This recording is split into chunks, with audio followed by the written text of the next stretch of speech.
दोस्तों सभी को नमस्कार, राम राम से श्री अकाल। देखिए दोस्तों, आज का जो हमारा सेशन है, तो इस सेशन के अंदर हम high court of Punjab and Haryana की जो ड्राइवर की भर्ती थी 2024 वाली, जिसका पेपर अभी 14 जनवरी 2024 को करवाया गया था। तो इसके अंदर आपको पता भी होगा 80 क्वेश्चंस आते हैं, जिसमें से 45 क्वेश्चन आपके ड्राइविंग वाले पोर्शन के रहते हैं, जिसमें traffic rule and regulations, driving sense जो है, रोड सेंस, लेन सेंस, व्हीकल मेंटेनेंस, इस प्रकार के जो क्वेश्चंस हैं वो पूछे जाते हैं। और नंबर ऑफ क्वेश्चंस रहते हैं आपके ड्राइविंग वाले पोर्शन के 45। तो जो आज का हमारा सेशन है, इसमें हम 45 क्वेश्चंस जो हैं वो देखेंगे कि किस प्रकार के क्वेश्चन वो बने थे इस पेपर के अंदर, क्योंकि ये हमारे लिए बेनिफिशियल इसलिए रहेगा क्योंकि जो अपकमिंग आपकी ड्राइवर की भर्तियाँ आ रही हैं और उनकी जो परीक्षाएं रहेंगी, तो उनके अंदर भी इस प्रकार के जो क्वेश्चन है वो बन सकते हैं। ठीक है, तो चलिए सेशन को आगे बढ़ाते हैं और देखते हैं कि किस किस प्रकार के जो क्वेश्चन हैं वो पूछे गए थे और उसके सराउंडिंग किस प्रकार के क्वेश्चन हैं वो पूछे आपसे जा सकते हैं। सबसे पहला क्वेश्चन आप देखिए। क्वेश्चन पूछा गया कि जो वाहनों में स्नेहक होता है, यानी लुब्रिकेशन जो होता है, तो उसका मुख्य उद्देश्य क्या होता है। आपको दो स्टेटमेंट दी गई हैं। ठीक है, यहां पे दो स्टेटमेंट दे रखी हैं और आपसे पूछा गया है कि उद्देश्य इनमें से कौन कौन से होते हैं लुब्रिकेशन के। भाई मैंने आपको बताया था कि जब भी हमारी गाड़ी के अंदर जो मूविंग पार्ट्स हैं, जैसे कि इंजन के अंदर मुख्यतः जो मूविंग पार्ट्स होते हैं, अब वो ज़्यादा ना घिसें, ठीक है, और हमारा जो इंजन है गाड़ी का वो सीज ना हो, तो उस वजह से हम लुब्रिकेशन करते हैं गाड़ी के अंदर। ठीक है, कई प्रकार से करते हैं। मैंने आपको बताया था इंजन के अंदर लुब्रिकेशन कर रहे हैं तो लुब्रिकेशन ऑयल का प्रयोग करते हैं। बाहर किसी पार्ट में अगर लुब्रिकेशन करना है हमें तो ग्रीस का प्रयोग भी कर देते हैं। मैंने आपको सारी चीज़ें बता रखी हैं। तो आपसे लुब्रिकेशन का उद्देश्य पूछा है ना, तो वो आपको बताना है। तो पहला जो स्टेटमेंट यहाँ पे लिखा गया है उसमें बताया गया है कि गतिशील भागों में, मतलब वहीं मूविंग पार्ट्स, उनके बीच में घर्षण को न्यूनतम मान तक कम करना ताकि शक्ति हानि कम से कम हो। शक्ति हानि मतलब क्या है भाई, जो मूविंग पार्ट्स हैं जब वो मूव करेंगे, चलेंगे ऊपर से नीचे, लेफ्ट टू राइट, जिस तरीके से भी मूव कर रहे हैं, तो उनमें घिसावट तो होगी ना, तो उस घिसावट को कम करना, यानी जो फ्रिक्शन हो रहा है आपस में उसको कम करना, तो बिल्कुल लुब्रिकेशन का काम होता है। पहली स्टेटमेंट बिल्कुल राइट है। दूसरी स्टेटमेंट है जितना संभव हो सके चलने वाले हिस्सों की टूट फूट को कम करना। मैंने आपको बताया ना कि अगर मान लो लुब्रिकेशन का प्रयोग हम नहीं करेंगे, स्नेह का प्रयोग नहीं करेंगे, तो पार्ट्स बहुत जल्दी टूट जाएंगे, फूट जाएंगे। इस प्रकार से हमारे जो गाड़ी के हिस्से हैं उनके अंदर टूट फूट हो सकती है अगर हम लुब्रिकेशन टाइम टू टाइम नहीं करेंगे। तो दोनों स्टेटमेंट बिल्कुल राइट हैं, दोनों मुख्य उद्देश्य हैं लुब्रिकेशन के। तो इसका राइट आंसर कौन सा हो जाएगा आपका, कि दोनों स्टेटमेंट बिल्कुल सही हैं। ऑप्शन नंबर सी इसका करेक्ट आंसर बन जाएगा, बोथ फर्स्ट एंड सेकेंड। समझ में आई बात। चलिए नेक्स्ट क्वेश्चन की तरफ बढ़ते हैं।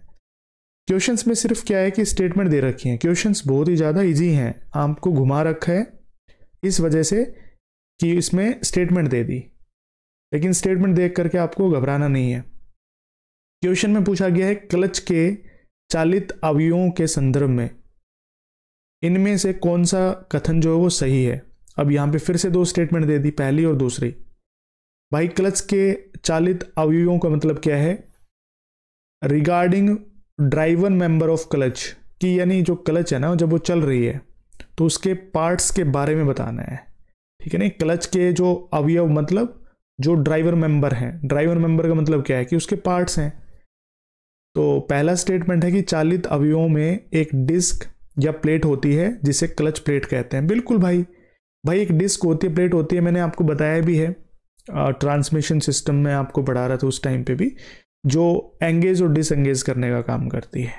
ठीक है, तो बिल्कुल सही स्टेटमेंट है पहली। दूसरी है यह क्लच सैफ्ट, यानी जो प्राथमिक सैफ्ट है के स्प्लाइन पर लंबाई में स्लाइड करने के लिए स्वतंत्र है। यानी अगर आप इसको थोड़ा सा इंग्लिश में पढ़ेंगे तो आपको थोड़ा बेहतरीन समझ में आएगा।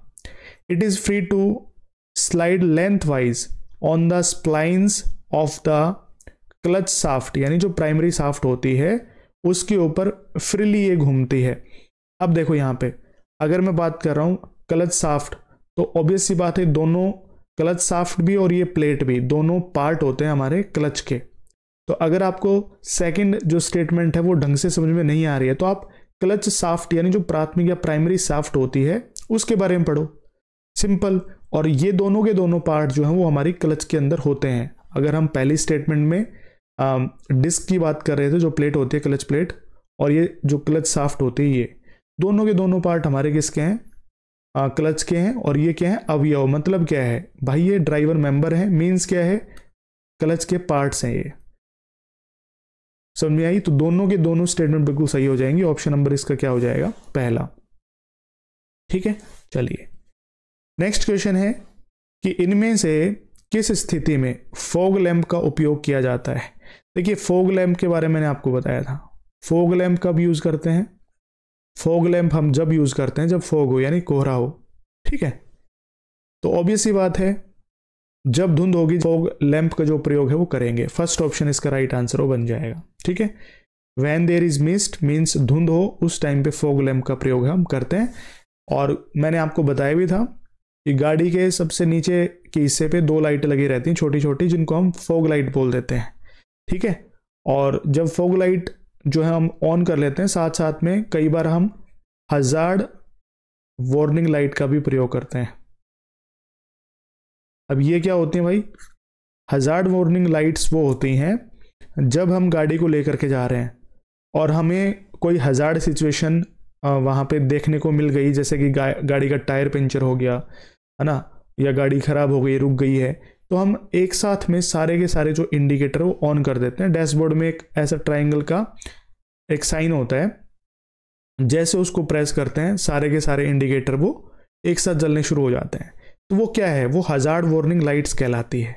ठीक है, तो फॉग लैंप के साथ साथ में हम हजार्ड वार्निंग लाइट्स का भी उपयोग करते हैं जब हम धुंध में से निकल रहे होते हैं, मतलब कोहरा होता है रोड के ऊपर, उस टाइम पे। फर्स्ट ऑप्शन इसका राइट आंसर बन जाएगा। ठीक है, चलिए हाँ, जब भी जैसे क्वेश्चंस में था ना, क्वेश्चन में था कि फॉग लैंप आते ही आप सीधा टिक करोगे जब धुंध हो उस टाइम पे हम फॉग लैंप का प्रयोग है वो करते हैं। नेक्स्ट क्वेश्चन है कि इनमें से कौन सा जो कथन है वो सही है? 2 स्टेटमेंट आपको दे रखी हैं, इनमें से आपको सही गलत बताना है कि कौन से सही है कौन से गलत है। पहली स्टेटमेंट पढ़ लेते हैं। पेट्रोल इंजन में ईंधन तथा वायु मिश्रण को इंजन के दहन कक्ष में आपूर्ति की जाती है। भाई देखो, मैंने आपको जो पेट्रोल इंजन पढ़ाया था, यानी हमारा स्पार्क इग्निशन इंजन, ऐसा इंजन बोल देते हैं इसको। ऐसा इंजन मैंने आपको बताया था उस टाइम पे, एक चीज बताई थी कि ऐसा इंजन में हमेशा कंबशन चैम्बर होता है ना, जिसको हम दहन कक्ष बोल देते हैं। ठीक है, उसके अंदर हमेशा एयर प्लस में फ्यूल मिक्स होकर के आता है, और इसको मिक्स करने का जो रेशियो वो कौन डिसाइड करता है? मैं हमेशा बताते आया हूं आपको, कार्बोरेटर। कौन करता है? कार्बोरेटर करता है। ठीक है, तो भाई बिल्कुल पेट्रोल इंजन में ईंधन तथा वायु मिश्रण को इंजन के दहन कक्ष में आपूर्ति की जाती है। बिल्कुल भाई सही है ये स्टेटमेंट। दूसरी स्टेटमेंट क्या है कि संपीड़न प्रज्वलन इंजन, यानी जिसको हम डीजल इंजन बोल देते हैं, इसको ही हम क्या बोल देते हैं? Compressed ignition engine. और हिंदी में इसको क्या बोल देते हैं? संपीड़न प्रज्वलन इंजन। ठीक है, कंप्रेस्ड मतलब क्या होता है? संपीड़न, इग्निशन मतलब प्रज्वलन, और इंजन मतलब इंजन। तो हम डीजल इंजन की बात कर रहे हैं। उसकी स्थिति में ईंधन को ईंधन पंप के माध्यम से इंजेक्टर में भेजा जाता है तथा इंजेक्टर संपीड़न स्ट्रोक के तहत यानी उसके अंत में ईंधन का छिड़काव करता है। भाई मैंने आपको बताया नहीं था क्या? जब सीआई इंजन में आपको पढ़ा रहा था उस टाइम पे बताया था मैंने आपको कि कंप्रेस्ड इग्निशन इंजन के अंदर हमेशा इंजेक्टर्स के द्वारा जो ईंधन है यानी डीजल है उसका छिड़काव किया जाता है। छिड़काव मतलब ऊपर से इंजेक्ट किया जाता है। तो ये दोनों स्टेटमेंट बिल्कुल सही हैं। ये पेट्रोल इंजन के बारे में बता रही है, मतलब एसआई इंजन के बारे में बता रही है ये स्टेटमेंट पहली, और दूसरी स्टेटमेंट हमें बता रही है हमारा कंप्रेशन इग्निशन जो इंजन होता है मतलब डीजल इंजन, उसके बारे में बता रही है। तो ये दोनों स्टेटमेंट बिल्कुल सही है। इसका राइट आंसर हो जाएगा ऑप्शन नंबर फर्स्ट। ठीक है, चलिए उसके बाद नेक्स्ट क्वेश्चन है आपका कि जो कार का वातानुकूलन सिस्टम होता है, मींस जो एयर कंडीशनिंग सिस्टम होता है, एसी सिस्टम जिसको बोलते हैं, उसके संबंध में आपको करेक्ट जो स्टेटमेंट है वो चूज करनी है। भाई गाड़ी के अंदर एसी क्या काम करती है, वो तापमान का जो स्तर है ना उसको नियंत्रित करने का काम करती है। तो पहले स्टेटमेंट बिल्कुल सही है। और वहीं जो एयर कंडीशनिंग है ना उसको साफ भी करने का काम करती है, मतलब जो एयर है उसको साफ करने का काम भी कौन कर रही है, एसी कर रही है। दूसरा कि गर्मियों के दौरान जो वातानुकूलन के चलते वाहन के अंदर जो वायु की आर्द्रता होती है ना उसको कम कर देते हैं। मतलब क्या है, जो ह्यूमिडिटी होती है ना, आप बताते हो ना ह्यूमिडिटी हो गई भाई, तो उसको भी कम करने का काम किसका होता है, एसी का होता है। और एसी सिस्टम ही वहां पे काम करता है। तो दोनों स्टेटमेंट बिल्कुल राइट हो जाएंगे। ऑप्शन नंबर बन जाएगा आपका सी, ये बिल्कुल राइट आंसर है, वो बन जाएगा। उसके बाद नेक्स्ट क्वेश्चन है कि अगर मान लो आप रोड पे गाड़ी लेकर के जा रहे हो और आपको ब्रेक डाउन होने से बचना है, मतलब गाड़ी आपकी रुके ना, कोई खराबी ना आए, तो ड्राइवर या ड्राइवर का जो मालिक है उसकी जिम्मेदारी क्या बनती है, जब भी वो इंजन स्टार्ट कर रहा है उससे पहले किस किस की वो जांच करे, क्या निरीक्षण करे, वो उसकी क्या क्या जिम्मेदारी बनती है। यहाँ पे दो स्टेटमेंट दे रखी हैं। पहली है कि रेडिएटर के शीतलक स्तर की जांच करे, यानी जो रेडिएटर का कूलेंट लेवल है उसको चेक करना चाहिए। दूसरा है कि पंखे की बेल्ट की जो स्थिरता है उसकी जांच करनी चाहिए, कहीं आपकी जो गाड़ी की फैन बेल्ट है वो लूज तो नहीं है, उसकी भी जांच करनी चाहिए। तो बिल्कुल देखो, अगर मान लो आप जांच ही कर रहे हो, निरीक्षण कर रहे हो, तो दोनों चीजें हैं वो चेक करनी चाहिए। अब ऐसा नहीं है कि ये आपकी कार के बारे में बता रहा है। देखो क्या होता है कि कार एक अलग चीज है, वो आपका प्राइवेट व्हीकल है, आप टाइम टू टाइम सर्विसिंग वगैरह करवा रहे हो तो कोई दिक्कत नहीं आती है। लेकिन कहीं ना कहीं आप बड़ा ट्रक लेकर के जा रहे हो, आर्मी की गाड़ी चला रहे हो, ठीक है, कि डिफेंस की गाड़ी चला रहे हो, और उसकी हालत पहले से बिगड़ी होती है ना, और वो कंप्रेस्ड इग्निशन इंजन यानी डीजल इंजन उसके अंदर लगा होता है ना। तो उस टाइप के जो व्हीकल होते हैं उसकी आपको मतलब प्रतिदिन जांच करनी होती है, निरीक्षण करना होता है कि इसका रेडिएटर का जो कूलेंट लेवल है वो बिल्कुल करेक्ट है नहीं है, ठीक है, फैन बेल्ट लूज तो नहीं हो गई है, चेक करनी होती है। बीच में फैन बेल्ट टूट गई तो फिर वही बात है, दिक्कत आपको आ सकती है, गाड़ी में ब्रेकडाउन आ सकता है। तो उन सभी से बचने के लिए आपको ये दोनों स्टेटमेंट हैं वो बिल्कुल करेक्टली चेक करनी चाहिए। और इस क्वेश्चन के हिसाब से अगर राइट आंसर दें तो दोनों स्टेटमेंट बिल्कुल सही है। ऑप्शन नंबर आपका सी बिल्कुल सही आंसर है, वो बन जाएगा। उसके बाद नेक्स्ट क्वेश्चन है कि सड़क मार्किंग के संदर्भ में इनमें से कौन सा जो कथन है वो सही है, बिल्कुल करेक्ट है, वो आपको बताना है। सफेद रंग सामान्यतः कैरिजवे, जो सड़क होती है ना, मेनली जो रास्ता है जिस पे आप गाड़ी लेकर के जा रहे हो, तो उसको कैरिजवे बोल देते हैं, मार्किंग के लिए उपयोग किया जाता है। आप देखते हैं ना रोड के ऊपर कई बार सफेद जो रंग है उससे मार्किंग की जाती है, बिल्कुल सही है। सेकंड स्टेटमेंट बताई गई कि प्रतिबंधों को दर्शाने के लिए पीली मार्किंग का उपयोग किया जाता है। प्रतिबंधित मतलब जो रिस्ट्रिक्शंस लगाई होती हैं उस टाइम पे आपको जो मार्किंग करके बताया जाता है वो येलो कलर से मार्किंग की जाती है उसकी। तो आप देखते भी हैं जब आपको नो पार्किंग के साइन रोड के ऊपर बताए जाते हैं तो पीली पट्टी शो की जाती है, आप देखते हैं ना, या बीच में मान लो दो पीली लाइनें ऐसे खींच दी तो यानी वो आपको रिस्ट्रिक्शन दे रही है कि आप ओवरटेक नहीं कर सकते उस सिचुएशन पे, या इसको आप यहां से या यहां से क्रॉस नहीं कर सकते हैं, यही तो बात होती है। तो ये दोनों स्टेटमेंट जो दे रखी हैं आपको बिल्कुल करेक्ट हैं इस क्वेश्चन के हिसाब से। तो इसका राइट आंसर बन जाएगा आपका ऑप्शन नंबर फर्स्ट। बहुत ही इजी क्वेश्चंस थे, सिर्फ आपको घुमाने के लिए इस प्रकार के क्वेश्चंस है वो दिए गए हैं। नेक्स्ट क्वेश्चन है कि गाड़ी का जो डैशबोर्ड होता है ना, जहां पे लाइटें वाइटें जलती रहती हैं, है ना, वार्निंग लाइट्स शो होती हैं, तो वहां पे अगर मान लो ब्रेक सिस्टम में कोई खराबी या विफलता आ गई है तो इनमें से किस प्रकार का जो चिन्ह है वो दर्शाया जाएगा, या ऑटोमेटिकली वो साइन है वो शो होने लग जाता है अगर ब्रेक सिस्टम के अंदर कोई भी खराबी आ जाती है, विफलता आ जाती है। तो अगर मान लो जब भी आप हैंड ब्रेक मतलब आपकी गाड़ी में लगे हुए हैं और आप गाड़ी आगे की तरफ मूव करवाते हैं तो आपने देखा होगा कुछ इस प्रकार का जो साइन है वो शो होने लग जाता है गाड़ी के अंदर, है ना, जिसको आप ABS वार्निंग साइन भी बोलते हो ना। तो ABS क्या है, एंटी लॉक ब्रेकिंग सिस्टम। तो कहीं ना कहीं गाड़ी लॉक हो रखी है, हैंड ब्रेक खींचे हुए हैं, तो इस प्रकार का साइन ही शो होता है। और गाड़ी के अंदर जब भी ब्रेक सिस्टम में कोई भी खराबी आएगी तो इस प्रकार का वार्निंग साइन ही शो होता है, इसलिए राइट आंसर है वो बन जाएगा आपका ऑप्शन नंबर सी। ठीक है, उसके बाद इनमें से आपको एक ट्रैफिक साइन बताना है, ठीक है, और वो किस आकार का होता है वो बताना है। जो हमें आदेश देता है ना, क्या देता है, आदेश। अब देखिए, जब भी मैंने आपको मैंडेटरी रोड साइन के बारे में बताया है ना, मैंडेटरी रोड साइन का मतलब क्या है, आदेशात्मक,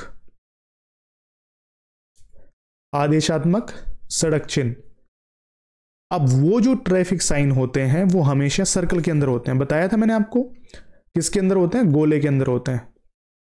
अब गोले के अंदर होते हैं तो एक बात बताओ मुझे, आदेशात्मक सड़क चिन्ह में दो एक्सेप्शनल केस भी तो होते हैं जो मैं हमेशा आपको बताता हूं।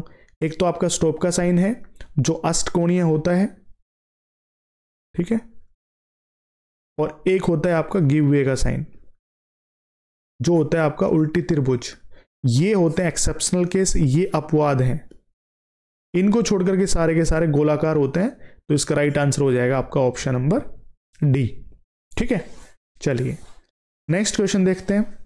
क्वेश्चन है, हाइड्रोलिक आघात अवशोषक के संदर्भ में इनमें से कौन सा कथन सही है।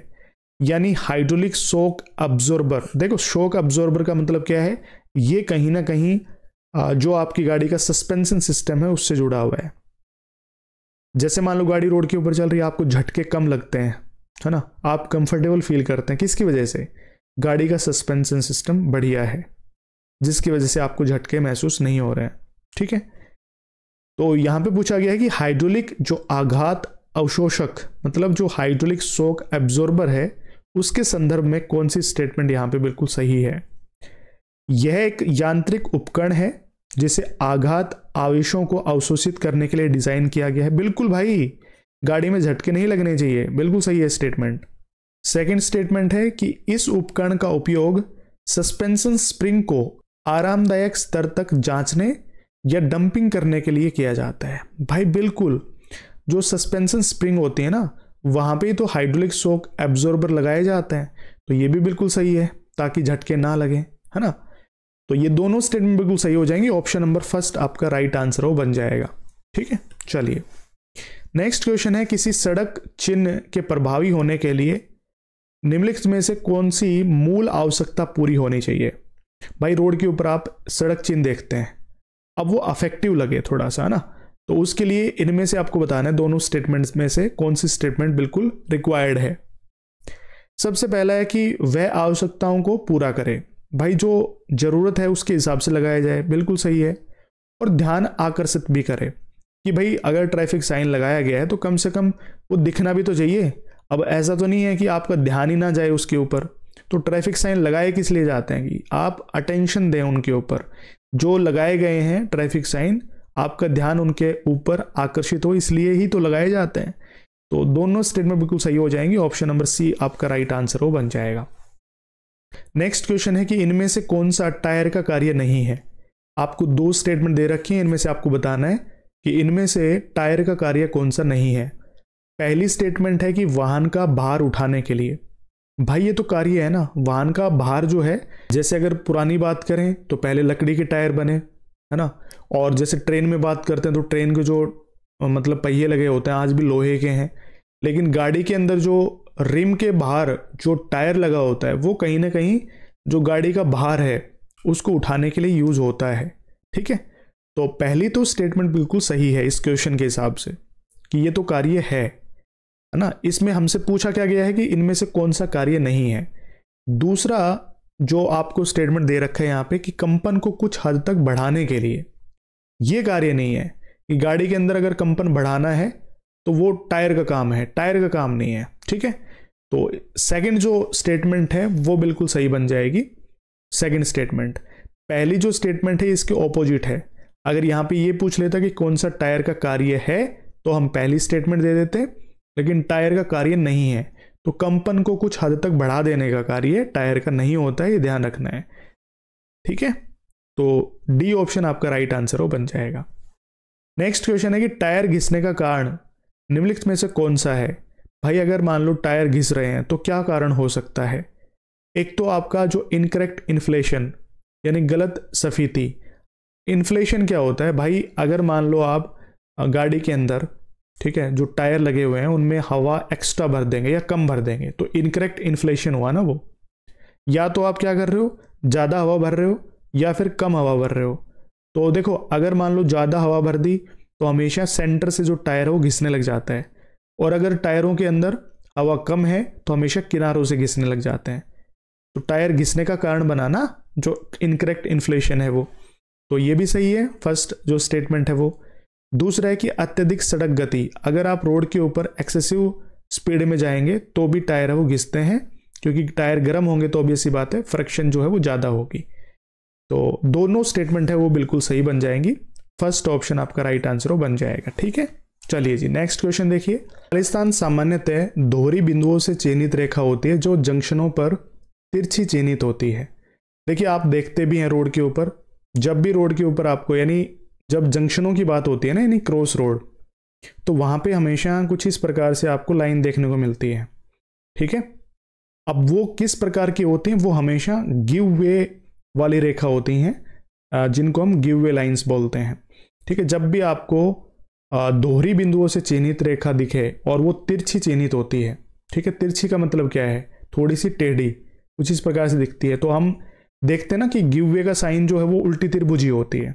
ठीक है, तो वो क्या होती है, गिव वे लाइन होती है। सी ऑप्शन आपका राइट आंसर बन जाएगा। नेक्स्ट क्वेश्चन है कि ये जो आपको यहां पिक्चर में शो कर रखा है, दिखा रखा है, ठीक है, तो सस्पेंशन का कौन सा भाग होता है।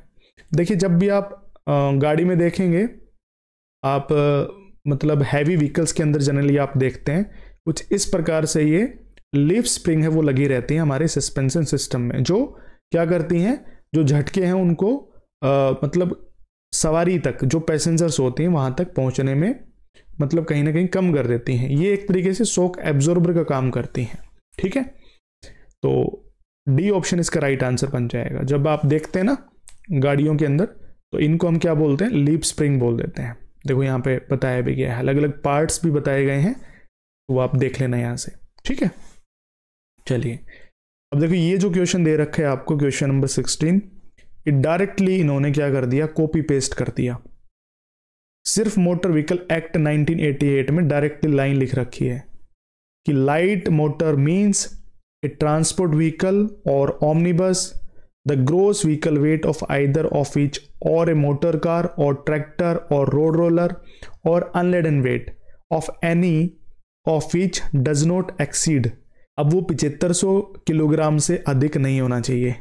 ये आपको डायरेक्टली लाइन मिल जाएगी और मैंने काफी बार आपको बताया भी है, दिखाया भी है। ठीक है, तो इसका राइट आंसर बन जाएगा ऑप्शन नंबर डी, कि मोटर व्हीकल जो एक्ट 1988 उसके अनुसार हल्के मोटर जो वाहन है उसका अर्थ एक परिवहन यान या सर्वग्राही यान, मतलब सर्वग्राही क्या है कि हमारा प्राइवेट व्हीकल जिसमें से किसी एक का सकल वाहन भार मतलब ग्रोस व्हीकल वेट, एक मोटर कार या ट्रैक्टर या रोड रोलर जिनमें से किसी का भी बिना लदा हुआ, यानी अनलडेन वेट जो होता है ना, बिना लदा हुआ, वो जो भार है वो 7500 किलोग्राम से अधिक नहीं है। डायरेक्टली स्टेटमेंट है वो उठा रखी और कॉपी पेस्ट कर दिया।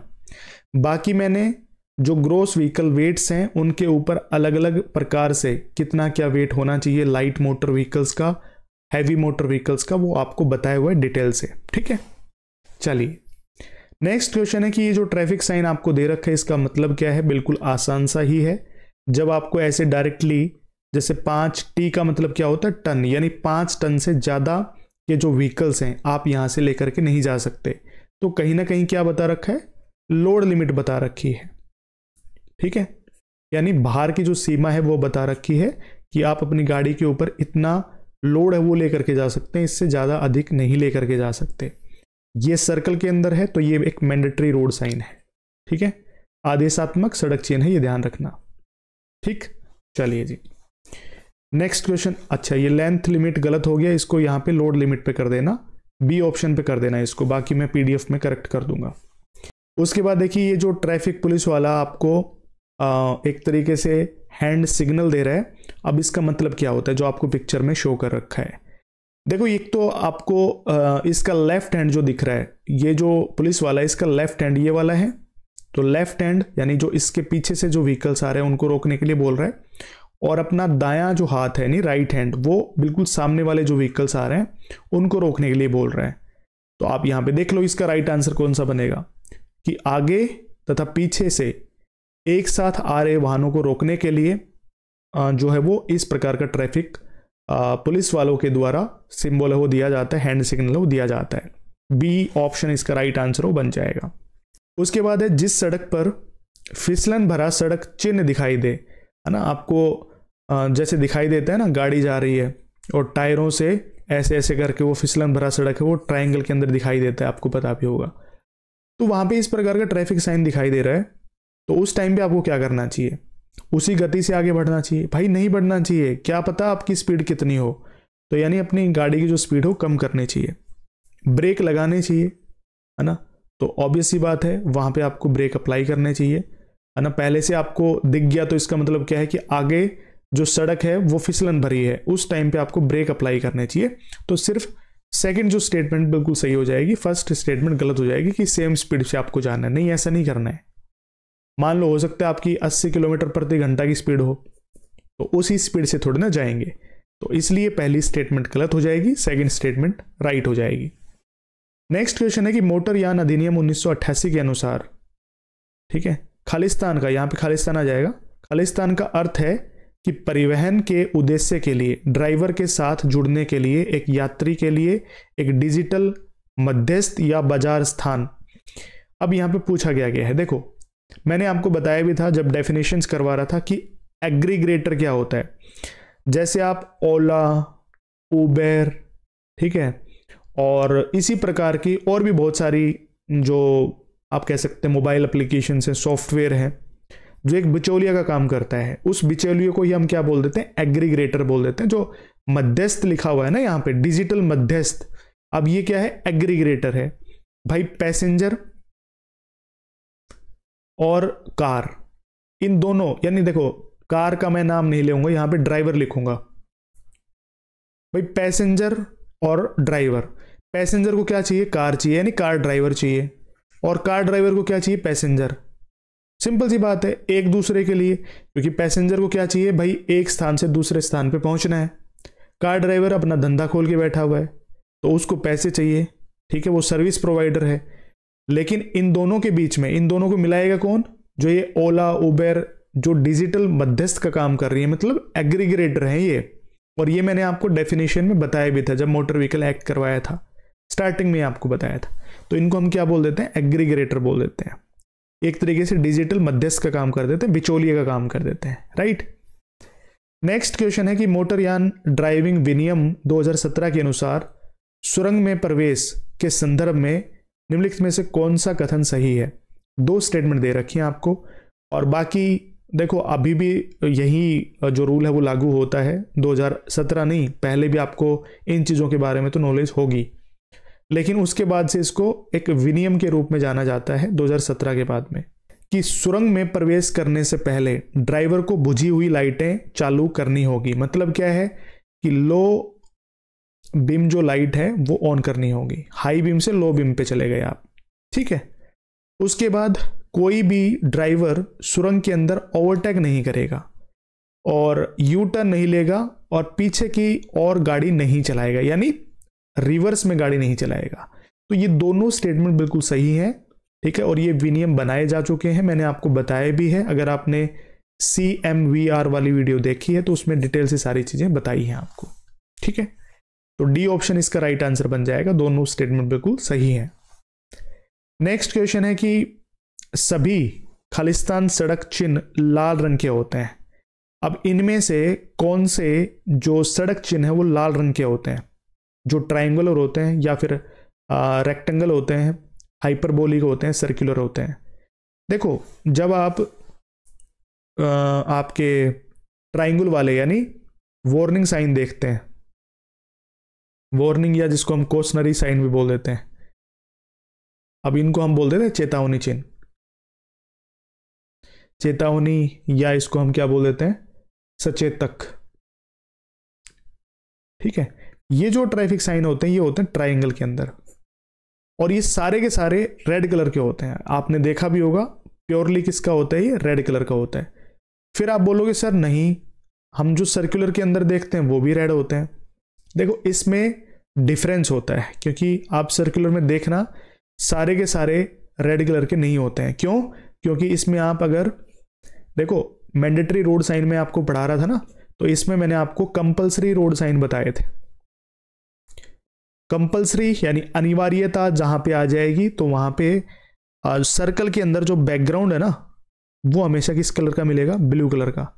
तो इसलिए सारे के सारे वो हैं वो रेड कलर के नहीं होते, लेकिन जो आपके ट्रायंगुलर शेप के होते हैं यानी जो चेतावनी वाले वो सारे के सारे रेड कलर के होते हैं।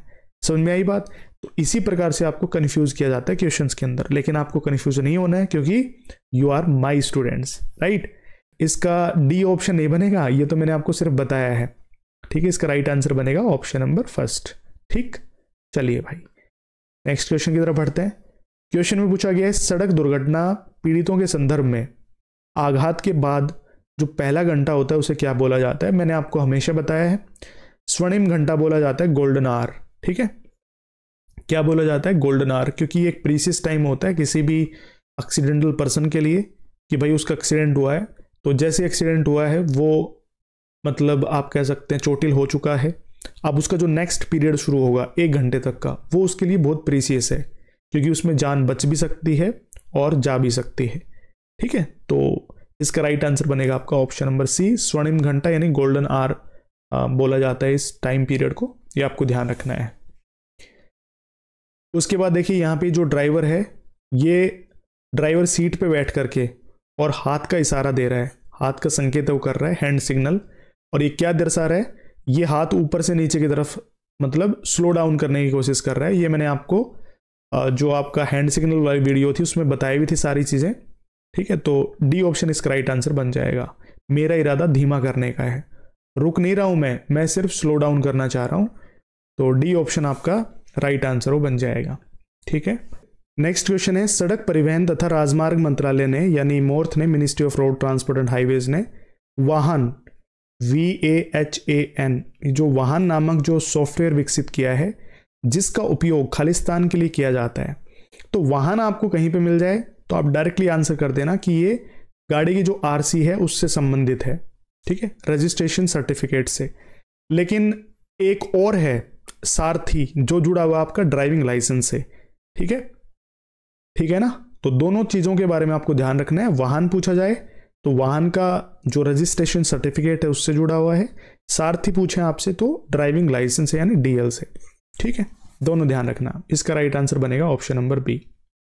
नेक्स्ट क्वेश्चन है कि मोटर यान अधिनियम 1988 के अनुसार मोटर वाहन दुर्घटना निधि का उपयोग खालिस्तान के लिए किया जाता है।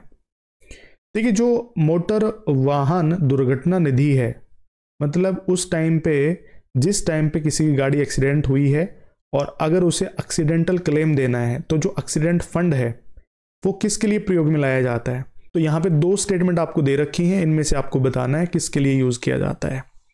सबसे पहली स्टेटमेंट है कि केंद्र सरकार द्वारा धारा 162 के तहत बनाई गई योजना के अनुसार सड़क दुर्घटनाओं में घायल व्यक्तियों के लिए उपचार के लिए। दूसरा है धारा 161 के तहत बनाई गई योजनाओं के अनुसार हिट एंड रन के मामले में जो मोटर दुर्घटना में मारे गए व्यक्ति हैं उनके प्रतिनिधियों को जो मुआवजा दिया जाता है उसके लिए। तो ये दोनों स्टेटमेंट बिल्कुल सही हैं, चाहे बंदा बच जाता है यानी पकड़ा जाता है उस सिचुएशन पे भी, मर जाता है उस सिचुएशन पे भी, घायल होता है उस सिचुएशन पे भी, एक तरीके से जो क्लेम किया जाता है वो जो है वो कहाँ से यूज किया जाता है, वो मोटर वाहन दुर्घटना निधि से यूज किया जाता है। बी ऑप्शन इसका राइट आंसर बन जाएगा, ठीक है। इनका एक अलग से मोटर व्हीकल एक्सीडेंटल फंड बना हुआ है, वहां से वो क्लेम है वो पास होता है। बी ऑप्शन इसका राइट आंसर वो बन जाएगा। उसके बाद इस प्रकार का जो क्वेश्चन है ये मैंने आपको एक सेपरेट वीडियो बना करके सारी की सारी जो व्हीकल्स की कैटेगरी है वो बताई थी कि भाई M कैटेगरी कौन सी होती है, M1, M2, N1, N2, N3, सारी जो कैटेगरी है आपको डिटेल से बताई थी कि कौन सा व्हीकल किस कैटेगरी के अंदर आता है। तो यहाँ पे पूछा गया है कि एक ऐसा व्हीकल जो माल ढुलाई के लिए यूज किया जाता हो जिसका अधिकतम द्रव्यमान 12 टन से अधिक हो, तो कौन सी कैटेगरी के अंदर आएगा? वो आएगा N3 कैटेगरी के अंदर। फर्स्ट ऑप्शन आपका राइट आंसर बन जाएगा। उसके बाद ये तो बिल्कुल इजी सा ही क्वेश्चन है जिसमें आपसे पूछा गया है कि इनमें से कौन सा ट्रैफिक साइन है जो रिप्रेजेंट कर रहा है कि यहाँ पे गाड़ी रोकना मना है, नो स्टॉपिंग। तो देखिए मैंने आपको बताया भी था ये जो ट्रैफिक साइन है ये रिप्रेजेंट करता है no stopping and no standing को, और बाकी ये अनिवार्य यानी एक तरीके से आप कह सकते हो आदेशात्मक सड़क चिन्ह है। ये अनिवार्यता को दर्शा रहा है, बाकी ये सारे के सारे मैंडेटरी रोड साइन है। फिर आप बोलोगे सर मैंडेटरी रोड साइन तो आपने सर्कल के अंदर बताए थे, तो यहाँ पे तो सर्कल के अंदर एक ही है। तो मैंने दो आपको एक्सेप्शनल केस भी तो बताए थे, तो यहाँ पे दो एक्सेप्शनल केस ये हो जाएंगे, ये तो है स्टॉप का साइन और ये है आपका गिव वे का साइन, ठीक है, क्योंकि ये आते हैं आदेशात्मक सड़क चिन्ह की कैटेगरी के अंदर। ये भी आदेशात्मक सड़क चिन्ह की कैटेगरी के अंदर है, लेकिन ये रेड कलर से नहीं होता है, ये ब्लू कलर से होता है। और जो भी ब्लू कलर से रहेगा वो अनिवार्यता को दर्शाता है। किसको? अनिवार्यता को, कि यहां पे ये चीज करनी कंपलसरी है, ये मैंने आपको बताया था, ठीक है। अब ये जो पहला ट्रैफिक साइन है ये बता रहा है गिव वे, यानी रास्ता दीजिए, रास्ता दें, जिसको हम यील्ड भी कह के बोल देते हैं। और ये आपका बता रहा है कि सामने बढ़ना यानी आगे बढ़ना अनिवार्य है, क्योंकि ब्लू कलर के अंदर है, तो आगे बढ़ना अनिवार्य है यानी कंपलसरी है। ये स्टॉप का साइन है, यानी आप कह सकते हैं रुकिए, ठीक है, रुकिए का ट्रैफिक साइन है। ये अष्टकोणीय होता है, ये क्वेश्चन पूछा जाता है, ठीक है, अष्टकोणीय होता है ये। उसके बाद ये आपको बता रहा है no stopping and no standing का, no stopping and no standing का साइन है वो बता रहा है, ठीक।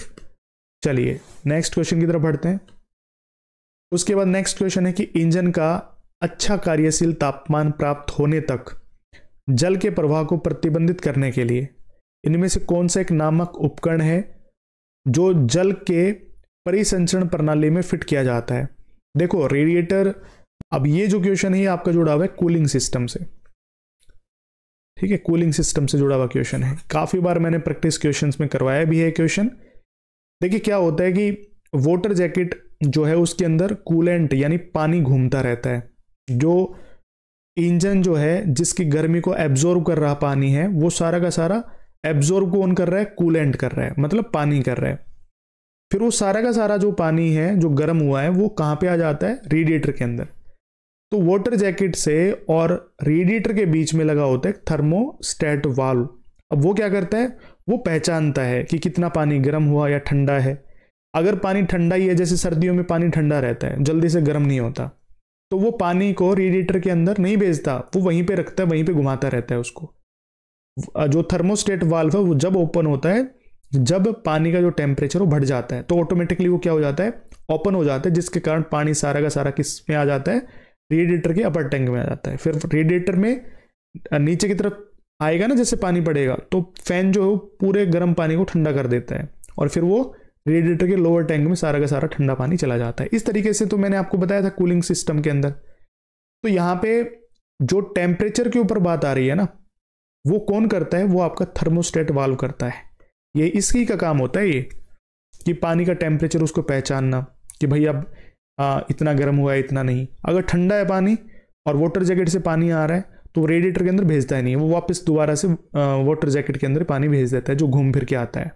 गर्म हो गया ना, गर्म होते ही फिर थर्मोस्टेट वाल्व है वो ओपन हो जाता है, दोबारा से जो रेडिएटर का अपर टैंक है उसके अंदर वो पूरा का पूरा गर्म पानी वो आ जाता है।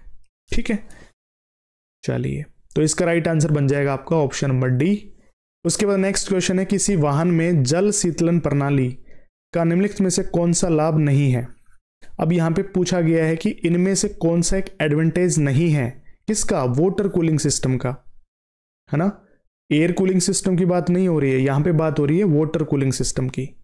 अब देखिए वाटर कूलिंग सिस्टम क्या कर रहा है भाई, इंजन के अंदर जो हीट उत्पन्न हो रही है ना, जो हीट है वो उत्पन्न हो रही है। जैसे ही इंजन के अंदर मूविंग पार्ट्स काम कर रहे हैं तो इंजन जो है वो गर्मी उत्पन्न करेगा। उस गर्मी को एब्जॉर्ब कौन कर रहा है? तो हमारा वाटर यानी कूलेंट कर रहा है, जो कूलिंग सिस्टम का ही एक पार्ट है, आप कह सकते हो सब्सटेंस है। तो कहीं ना कहीं अगर मान लो वाटर कूलिंग सिस्टम काम ना करे और इंजन ज़्यादा गर्म हो जाएगा तो आवाज़ भी ज़्यादा करेगा, तो वो क्या करता है? वो कहीं ना कहीं इंजन की नॉइज़ को रिड्यूस करता है। तो ये सही है, ये काम है, ऐसा नहीं है काम नहीं है। तो ये लाभ है एक। दूसरा है कि यह एक सस्ता सिस्टम है। बिल्कुल भाई, एक सस्ता सिस्टम है, तभी तो गाड़ियों के अंदर यूज किया जा रहा है। ठीक है, एक चीप सिस्टम होता है वाटर कूलिंग का, भाई इंजन को जल्दी से ठंडा कर देता है। ऐसा तो नहीं एसी लगा देंगे वहां पे, वो तो ज्यादा फिर महंगा हो जाएगा। तो ये एक सस्ता जो है वो सिस्टम बन जाता है। उसके बाद है ये बहुत भारी तथा स्थूल है। भाई ये लाभ नहीं है, ये कोई एडवांटेज नहीं है, ठीक है। तो ये इसका राइट आंसर बन जाएगा ऑप्शन नंबर सी। बाकी डी भी देख लेते हैं। ये मल्टी सिलेंडर इंजनों में वायु शीतलन की तुलना से अधिक उपयुक्त है, ये बिल्कुल सही है ना। मतलब ये लाभ है, ऐसे नहीं ये लाभ नहीं है। इसका राइट आंसर तो बनेगा आपका ऑप्शन नंबर सी। ये कोई लाभ नहीं है कि बहुत भारी है और बहुत स्थूल है, बल्कि है। क्योंकि मान लो अगर ये हल्का होता तो फिर वही बात है कि बाइकों के अंदर ही यूज किया जाता, तो ये कोई एडवांटेज नहीं है हमारा, ठीक है। तो अगर मान लो मल्टी सिलेंडर इंजन है तो उसके अंदर वायु शीतलन की तुलना में अधिक उपयुक्त होते हैं, क्योंकि वाटर कूलिंग सिस्टम ही इंजन को जल्दी से ठंडा कर देते हैं अगर मल्टी सिलेंडर इंजनों की बात करते हैं, ठीक है। तभी तो गाड़ियों के अंदर वाटर कूलिंग सिस्टम है उसका प्रयोग किया जाता है, नहीं तो बाइकों की तरह फिर जो फिन्स बना देते, एयर कूलिंग सिस्टम ही बना देते अगर उपयुक्त नहीं होता। तो ये तो एडवांटेज है, फायदा है, ठीक है। बाकी ये भी दोनों फायदे हैं। ये कोई फायदा नहीं है कि ये बहुत भारी और स्थूल है, ये कोई फायदा नहीं है। सी ऑप्शन इसका राइट आंसर वो बन जाएगा। नेक्स्ट क्वेश्चन है कि ट्रैफिक लाइट के संदर्भ में सिग्नल जो है वो हरे से लाल होने पर निम्नलिखित में से कौन सी लाइट सड़क को खाली करने का संकेत देती है। ये मैंने आपको बताया भी था। जब भी कोई भी सिग्नल है वो हरे से लाल हो रहा है, ठीक है, ग्रीन है और ग्रीन से दोबारा से वो क्या हो रहा है, रेड हो रहा है, तो इसके बीच में एक लाइट है वो 3 से 5 सेकंड तक के लिए जलती है, बताया था मैंने आपको। और वो होती है आपकी येलो या एम्बर लाइट, ठीक है। तो इसका राइट आंसर बन जाएगा आपका ऑप्शन नंबर फर्स्ट, पीली लाइट। नेक्स्ट क्वेश्चन है कि इनमें से, यानी जो आपको यहां पे बता रखे हैं, इनमें से किसका उपयोग गियर बदलते समय या वाहन को रोकते समय इंजन से ट्रांसमिशन को अलग करने के लिए किया जाता है। देखो, जब भी आप गियर बदलते हो, गियर बदलने से पहले आप क्या प्रेस करते हो, क्लच। तो राइट आंसर कौन सा बन जाएगा, क्लच। ऑप्शन नंबर डी आपका राइट आंसर वो बन जाएगा। जो ट्रांसमिशन इंजन से आ रहा था उसको डिसएंगेज कर देता है जब भी आप गियर बदलते हैं, वो हमारी क्लच होती है, ठीक है। पार्किंग से संबंधित चिन्हों को कैरेजवे पर खालिस्तान के कोण, यानी कितने कोण पर लगभग लगाया जाना चाहिए ताकि बेहतर दृश्यता वो प्राप्त की जा सके। पार्किंग के संबंध में बात हो रही है तो ये हम 15 डिग्री पर लगाते हैं। ये स्टैटिक टाइप क्वेश्चन है, इनको आप याद रख लेना, रट लेना बस, ठीक है। चलो नेक्स्ट क्वेश्चन देखिए। निम्नलिखित में से कौन सा कथन सही है। इनमें से आपको बताना है, 2 कथन दे रखे हैं, 2 स्टेटमेंट दे रखी हैं आपको। पहली स्टेटमेंट है 2 लेन सड़कों के लिए चिन्ह जो है वो कैरेजवे के बाईं ओर लगाए जा सकते हैं। दूसरा है बहुलेन विभाजित सड़कों के लिए, मतलब जिसमें लाइनें ज्यादा बनी हो, यानी लेन ज्यादा हो, जिसमें व्हीकल्स भी अलग अलग लेन में चल रहे हो, तो उनमें प्रत्येक कैरेजवे के बाईं ओर चिन्ह लगाए जा सकते हैं। तो इसका राइट आंसर बन जाएगा आपका ऑप्शन नंबर फर्स्ट। दोनों स्टेटमेंट बिल्कुल सही है। चाहे 2 लेन की सड़क हो या 2 से ज्यादा हो, हम आराम से लेफ्ट साइड में जो ट्रैफिक साइन है वो लगा सकते हैं, कोई भी दिक्कत वाली बात नहीं है। फर्स्ट ऑप्शन इसका राइट आंसर वो बन जाएगा। और लगाते भी जनरली हम किस में है, लेफ्ट साइड में लगाते हैं। उसके बाद ये जो क्वेश्चन है बिल्कुल इजी सा ही है। इसमें आपसे पूछा गया है कि इनमें से कौन सा ट्रैफिक साइन है जो रिप्रेजेंट कर रहा है कि आगे जो सड़क है वो स्लिपरी है, यानी फिसलन भरा है। तो फर्स्ट ऑप्शन इसका राइट आंसर बन जाएगा। ये स्लिपरी रोड को शो करता है। ये आपका नैरो ब्रिज को, कि आगे संकरा पुल है, ये आगे चौड़े रास्ते को शो करता है। और ये जो आगे बिखरी हुई बजरी है रोड के ऊपर, उसको शो कर रहा है। तो सारे के सारे क्वेश्चनरी रोड साइन है। अगर आप कैटेगरी देखेंगे तो ये वार्निंग यानी चेतावनी सचेतक वाले साइन है वो माने जाते हैं। नेक्स्ट देखिए, मोटरयान अधिनियम 1988 के अनुसार बीमा के संदर्भ में तृतीय पक्ष में खालिस्तान शामिल नहीं है।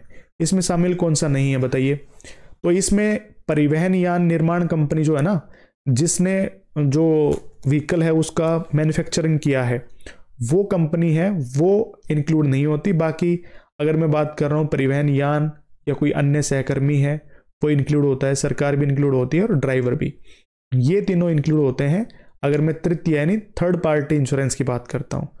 लेकिन परिवहन यान निर्माण जो कंपनी है, ट्रांसपोर्ट व्हीकल मैन्युफैक्चरिंग कंपनी, वो इंक्लूड नहीं होती है। नेक्स्ट क्वेश्चन है कि इनमें से कौन सी स्टेटमेंट है वो बिल्कुल सही है, ये आपको बताना है। 2 स्टेटमेंट दे रखी है। पहले ही स्टेटमेंट दे रखी है कि सीसा रहित पेट्रोल या डीजल के उपयोग से उसके द्वारा उत्सर्जित प्रदूषकों को कम किया जा सकता है, ठीक है। दूसरी स्टेटमेंट है कि विषैले गैसों के उत्सर्जन को कम करने के लिए उत्प्रेरकी जो कन्वर्टर होता है ना, जैसे कि जो कैटालिटिक कन्वर्टर होता है जिसमें उत्प्रेरक के रूप में प्लेटिनम, पैलेडिनियम और रेडियम जैसी महंगी धातुएं होती हैं, ऑटोमोबाइल में लगाए जाते हैं। तो ये दोनों स्टेटमेंट क्या शो कर रही हैं? ठीक है, सही है गलत है आपको बताना है। तो ये दोनों की दोनों स्टेटमेंट बिल्कुल सही है। पहली जो स्टेटमेंट है वो क्या बता रही है कि सीसा रहित जिस पेट्रोल या डीजल के अंदर लेड का उपयोग नहीं करते हैं, तो कहीं ना कहीं हम जो आप कह रहे हो ना एग्जॉस्ट गैसेज हैं, तो एग्जॉस्ट गैसेज क्या कर रही है, हमारे एनवायरनमेंट को पोल्यूट कर रही हैं। तो उन प्रदूषकों को हम कम कर सकते हैं अगर हम लेड का उपयोग ना करें। तो कम से कम लेड का उपयोग हम करते हैं, करते इसलिए हैं ताकि वो इंजन के खड़के को कम कर सके। दूसरा बता रहा है कि विषैले जो गैस है ना, जो उत्सर्जन है उसको कम करने के लिए हम कैटालिटिक कन्वर्टर यूज करते हैं। इसी वजह से तो हमने BS4 से BS6 व्हीकल्स है वो लॉन्च किए, जिससे हमने सुपर जो कैटालिटिक कन्वर्टर है वो यूज किए। और उनका मुख्य उद्देश्य यही था कि उनके अंदर जो महंगी धातुएं वो उपयोग में लाई जा रही हैं, उन विषैले जो गैस है उनको कम करने के लिए, उनका उत्सर्जन कम करने के लिए, जैसे कि प्लेटिनम है, पैलेडियम है, ठीक है, रेडियम है, इस प्रकार की जो महंगी धातुएं हैं वो उपयोग में लाई जाती हैं। तो दोनों स्टेटमेंट बिल्कुल सही हो जाएंगे, ऑप्शन नंबर सी इसका राइट आंसर बन जाएगा। नेक्स्ट बता रखे कि डैशबोर्ड पे अगर इस प्रकार का जो सिंबल लगा होता है वो क्या शो करता है, तो ये आपको पता भी है हजार्ड वार्निंग लाइट्स हैं, वो ऑन करने के लिए हम यूज करते हैं। बाकी ये खतरे की चेतावनी का संकेत है वो देता है। सी ऑप्शन आपका राइट आंसर बन जाएगा। हजार्ड वार्निंग का साइन का मतलब यही होता है।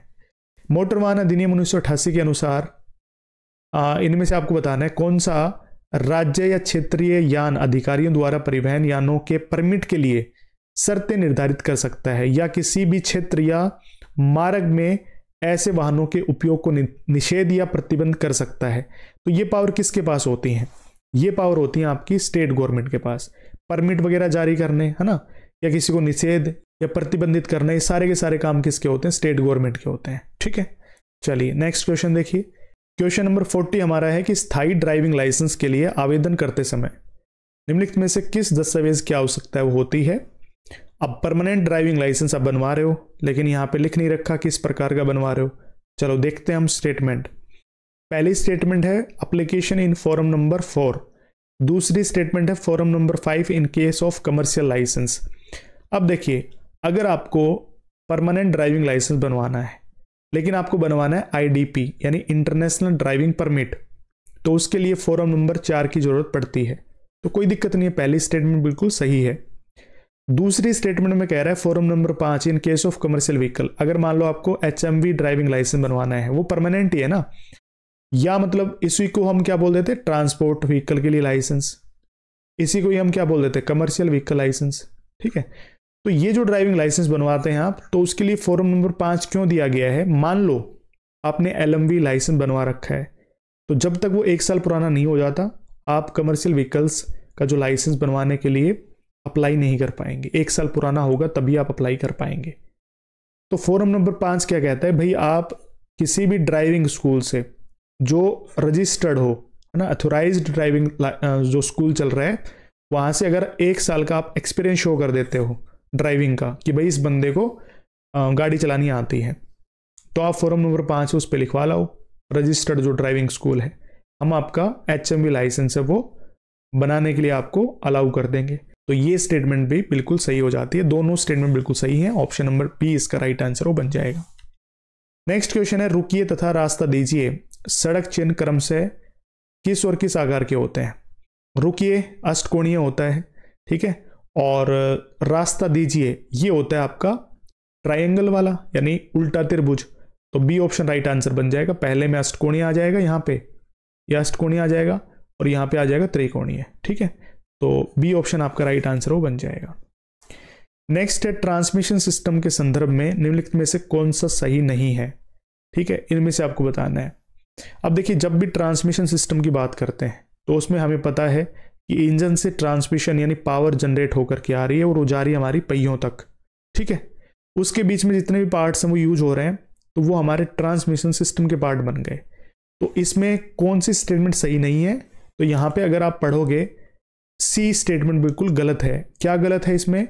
ट्रांसमिशन का उपयोग पैडल, साइकिलों, स्थायी मशीनों, जहां घूर्णी गति और बला घूर्ण को अनुकूलित करने के लिए आवश्यकता होती है, उनमें नहीं किया जाता है। किसका उपयोग? ट्रांसमिशन का। ऐसे कैसे नहीं किया जाता भाई? ट्रांसमिशन का तो उपयोग चाहे पैडल साइकिलों की बात करें, स्थायी मशीनों की बात करें, या कोई घूर्णी गति उसकी बात करें, या जहां पे आपका बल लग रहा है, बला घूर्ण की बात हो रही है ना, तो उसको अनुकूलित करने के लिए आवश्यकता होती है और उसमें उपयोग नहीं किया जाता है, ऐसा गलत है ये। तो इसलिए ऑप्शन नंबर सी इसका गलत ऑप्शन वो बन जाएगा। ये यहां पे अगर ऐसा आ जाता ना उसमें किया जाता है तो ये स्टेटमेंट बिल्कुल सही हो जाती, लेकिन अगर यहां पे नहीं है तो ये स्टेटमेंट हो गई आपकी गलत। ठीक है, जैसे यहां पे डी में ये नहीं गायब किया गया है तो ये स्टेटमेंट सही है, ये भी सही है, दूसरी वाली, तीसरी वाली जो फर्स्ट है वो भी सही है, क्योंकि इनमें वही बताया गया है। जैसे साइकिल चला रहे हैं तो पैडल चला रहे हैं, तो पैडल में जब हम पावर लगा रहे हैं ना, तो जैसे इंजन में पावर लगती है, पावर स्ट्रोक मिलता है, और ऐसे हम पैडल घुमा रहे हैं तो पावर उसमें भी ट्रांसमिट होकर के पहियों तक जाती है, चैन लगी होती है ना। तो यानी चाहे आप किसी की बात कर लो, पैडल साइकिलों की बात कर लो, कोई स्थायी मशीन है उसकी बात कर लो, घूर्णी गति वाले कोई भी व्हीकल्स हैं उनकी बात कर लो, बल घूर्ण के अनुकूलित जो भी वाहन है उनकी बात कर लो, उसमें हमेशा ट्रांसमिशन सिस्टम है वो यूज में आता है। अब उससे जुड़ा हुआ गलत पूछा गया था तो ये सी ऑप्शन आपका गलत हो जाएगा। ठीक है, नेक्स्ट है कि वाणिज्यिक वाहन लाइसेंस के लिए आवेदक की आयु खालिस्तान वर्ष होनी चाहिए। मैंने आपको बताया भी है, HMV ड्राइविंग लाइसेंस बनवाने के लिए मिनिमम एज होनी चाहिए आपकी 20 साल। अगर मैं LMV व्हीकल्स की बात करूं, उनको चलाने के लिए आपकी मिनिमम एज होनी चाहिए 18 साल। अगर मैं वहीं पे बात कर रहा हूं कि मोटरसाइकिल विदाउट गियर, या बात कर रहा हूं मैं इंजन कैपेसिटी जिस व्हीकल की 50 सीसी या उससे कम होती है, से कम, तो आपकी मिनिमम एज होनी चाहिए 16 साल। ये 3 टर्म आप याद रख लेना। ठीक है, चलिए, तो इसका राइट आंसर बनेगा आपका ऑप्शन नंबर बी। नेक्स्ट है किसी अन्य वाहन को खींचने वाले वाहनों की जो अनुमेय गति है ना वो कितनी होती है। देखिए ये पूछ रहा है टोविंग जो वैन है ना, टोविंग वैन या व्हीकल, अब वो किसी गाड़ी को टो करके लेके जा रहा है, खींच के लेकर के जा रहा है, तो उसकी जो स्पीड लिमिट है वो आपसे पूछी गई है कि कितनी स्पीड होनी चाहिए मैक्सिमम। ये होनी चाहिए, मैंने आपको बताया था, ऑन रिकॉर्ड लिखा हुआ है 24 किलोमीटर प्रति घंटा, लेकिन यहाँ पे राइट आंसर बन जाएगा आपका ऑप्शन नंबर डी, 24 किलोमीटर प्रति घंटा। अगर 24 ना भी मिले तो आप 25 किलोमीटर प्रति घंटा भी कर सकते हैं, क्योंकि ऑन रिकॉर्ड तो यानी मोटर व्हीकल एक्ट में लिखा हुआ है आपका 24 किलोमीटर प्रति घंटा, कहीं पे 24 ना मिले तो आप 25 कर सकते हैं। ठीक, अगर मैं यहां पे बात करता हूं कि जब भी टोविंग वैन की बात करेंगे तो जिस व्हीकल को वो खींच रहा है ना उसके बीच की जो दूरी है वो कितनी होनी चाहिए, 5 मीटर से ज्यादा नहीं होनी चाहिए, 5 मीटर से ज्यादा नहीं होनी चाहिए, मैक्सिमम जो बीच का डिस्टेंस है वो 5 मीटर होना चाहिए। ठीक, चलिए, अब भाई ये क्वेश्चन तो बहुत ही ज्यादा इंटरेस्टिंग है, क्योंकि इस क्वेश्चन से तो पहली शिफ्ट में भी और दूसरी शिफ्ट में, दोनों ही शिफ्ट में क्वेश्चन बना है। सिर्फ क्वेश्चन की लैंग्वेज घुमा दी। क्या घुमाया गया है? तो इस क्वेश्चन में पूछा गया है पहली शिफ्ट में कि 8 नवंबर 1968 को कहां पे सड़क चिन्हों तथा संकेतों पर सम्मेलन आयोजित किया गया था, यहां पे लोकेशन पूछी है। तो इसका राइट आंसर बनेगा आपका वियना। ये थोड़ा नया क्वेश्चन था, आप याद रख सकते हैं इसको स्टैटिक टाइप से। अब सेकंड शिफ्ट में क्या क्वेश्चन पूछ लिया, उसमें पूछ लिया गया कि वीना में सड़क चिन्हों तथा संकेतों पर जो सम्मेलन आयोजित किया गया था वो किस डेट और ईयर में किया गया था। तो उसमें राइट आंसर आ जाता फिर आपका 8 नवंबर 1968। ठीक है, तो वो क्वेश्चन मैं आपको जब दिखाऊंगा, जब सेकंड शिफ्ट का क्वेश्चन पेपर सोल्व करूंगा उस टाइम पे। तो ये आपके 45 क्वेश्चंस थे जो high court of Punjab and Haryana के जो ड्राइवर के पेपर में पूछे गए थे। आई होप आपके सारे के सारे जो क्वेश्चंस हैं वो बिल्कुल क्लियर हो गए होंगे, कोई भी डाउट नहीं रहा होगा। तो इसी प्रकार के जो क्वेश्चंस हैं वो आगे भी आने वाली परीक्षाओं में पूछे जा सकते हैं। इन्हीं के ही सराउंडिंग क्वेश्चंस घूमते हैं, आपको लेवल भी पता चल गया होगा। ठीक है, चलिए मिलते हैं हमारे नेक्स्ट सेशन में। Thank you so much.